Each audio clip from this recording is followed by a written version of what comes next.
আসসালামু আলাইকুম। অনেক সময় আমরা বাসে উঠলে বাসের কন্ট্রাক্টর বা হেল্পাররা আমাদের থেকে বেশি ভাড়া নিয়ে থাকে বা বেশি ভাড়া আদায় করে থাকে।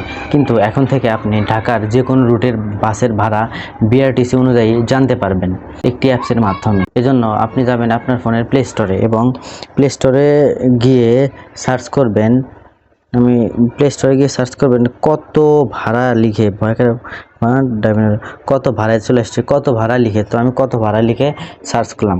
সার্চ করে নেওয়ার পর প্রথমে যে অ্যাপসটি চলে এসেছে কত ভাড়া, বাংলাও লেখা আছে এবং ইংরেজিতেও লেখা আছে কত ভাড়া। আপনি জাস্ট এই অ্যাপসটিতে আমার ইনস্টল করে নেবেন। আমার এখানে ইনস্টল করা আছে তাই ওপেন লেখা আসছে, আমি ওপেন বাটনে ক্লিক করলাম।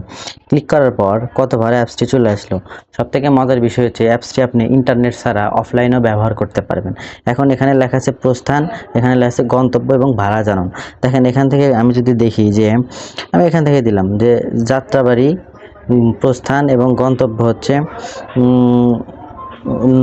কি একটা খিলক্ষেত দিলাম। এখান থেকে এখানে দূরত্ব কত এবং ভাড়া কত দেখা যাবে। আমি যদি ক্লিক করে দেখেন লেখা আসছে যাত্রাবাড়ি থেকে খিলক্ষেতের 16 কিলোমিটার দূরত্ব হচ্ছে 16 কিলোমিটার এবং ভাড়া হচ্ছে 40 টাকা। এখন আমি যদি একটু ব্যাগে যাই, আবার অন্য একটা জায়গায় দেখতেছি। এখান থেকে আমি দেখলাম হলো মিরপুর 10 থেকে মিরপুর 10 থেকে মিরপুর 1, অর্থাৎ মিরপুর 1 দিলাম আমি। মিরপুর 10 থেকে মিরপুর 1 বা মিরপুর 1 থেকে মিরপুর 10, এটার ভাড়া কত এবং দূরত্ব কত কিলোমিটার। তো আমি ভাড়া জানানো ক্লিক করলাম। দেখেন এখান থেকে দেখাচ্ছে মিরপুর 1 থেকে মিরপুর 10 এর দূরত্ব হচ্ছে 1.9 কিলোমিটার, অর্থাৎ প্রায় 2 কিলোমিটার এবং ভাড়া হচ্ছে মাত্র 10 টাকা।